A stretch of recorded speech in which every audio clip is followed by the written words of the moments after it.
Keterbatasan intelektual adalah kondisi ketika kemampuan berpikir, belajar, memahami informasi, memecahkan masalah, dan menyesuaikan diri dengan aktivitas sehari-hari berkembang lebih lambat dibanding anak seusianya.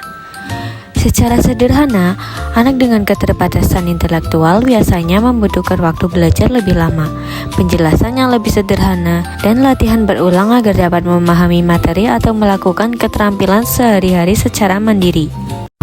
Assalamualaikum warahmatullahi wabarakatuh. Perkenalkan, nama saya Diana Priyana Setianingrum dari UPDJJ Tegal.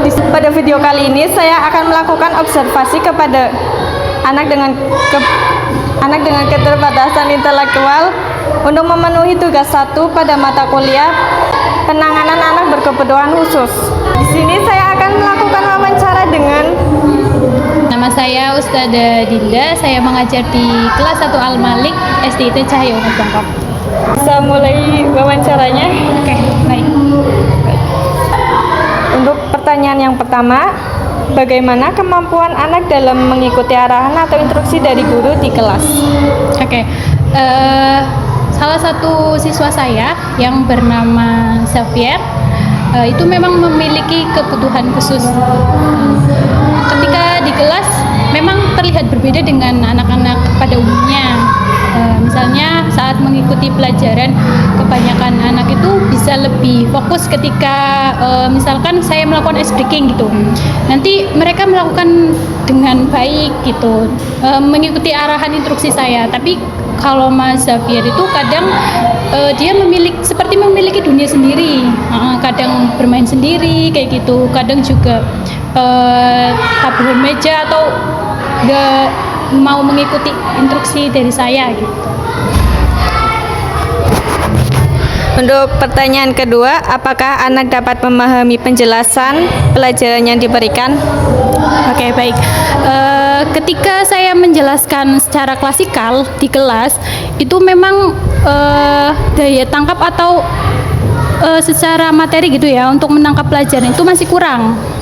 Tapi ketika saya coba dekatin dan kami melakukan tanya jawab gitu ya tentang materi pelajaran, itu dia bisa menjawab gitu. Hanya saja mungkin karena kalau di kelas itu kan dengan jumlah siswa yang banyak, nah itu kesulitan fokusnya. Tapi kalau saya tanya secara face to face, itu dia bisa. Pada kegiatan belajar, apa anak terlihat lebih mudah memahami materi?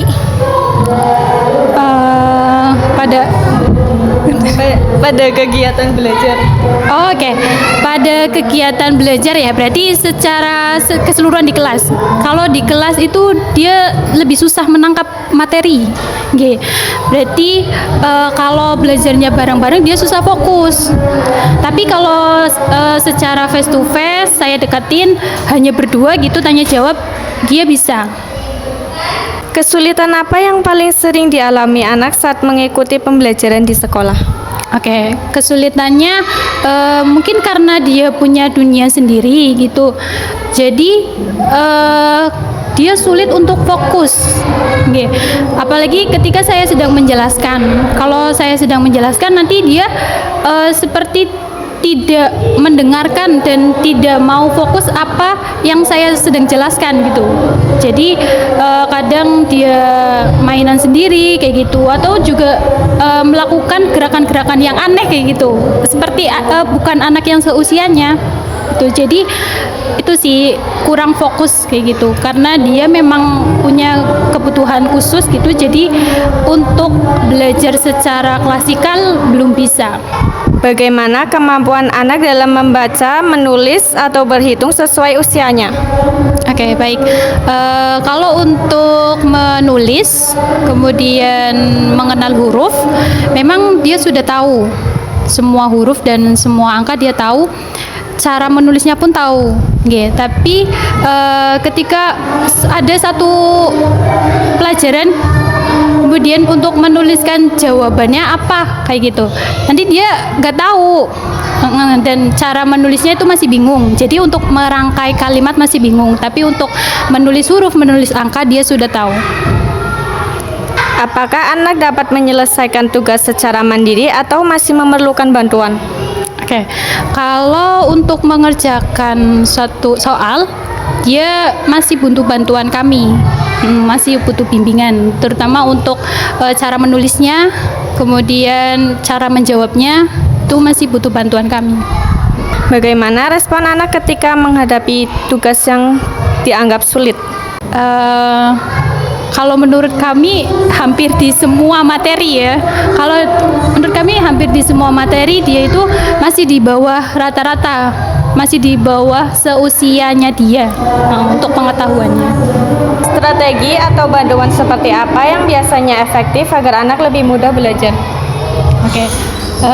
Supaya lebih efektif biasanya kami dekati dulu anaknya ya, contohnya kalau misalkan lagi ada tugas gitu, kalau ada tugas kami biasanya deketin anaknya, kemudian nanti kami bantu cara menyelesaikannya, kemudian cara menjawabnya seperti apa, nanti kami bimbing, kami bantu seperti itu. Untuk pertanyaan terakhir, apa harapan Anda sebagai guru terhadap perkembangan belajar dan penyesuaian anak di sekolah? Harapan saya sebagai wali kelas ya, terus sebagai gurunya Mas Zafir, dari panduan yang kami coba terapkan untuk Mas Zafir di kelas, semoga itu bisa memberikan dampak positif gitu setidaknya, walaupun mungkin secara kemampuan itu tidak secara signifikan gitu ya, tapi setidaknya ada hal positif lah yang bisa kami berikan gitu. Setidaknya kami juga sudah berusaha untuk supaya Mas Zafir itu bisa beradaptasi dengan baik walaupun memiliki kondisi yang berbeda dengan temannya gitu, tapi kami juga berharap untuk kedepannya semoga Mas Zafir mendapatkan pendidikan yang lebih baik seperti itu. Demikian wawancara dari saya dan Ustazah Dinda. Ustazah Dinda. Kami ucapkan terima kasih. Assalamualaikum warahmatullahi wabarakatuh.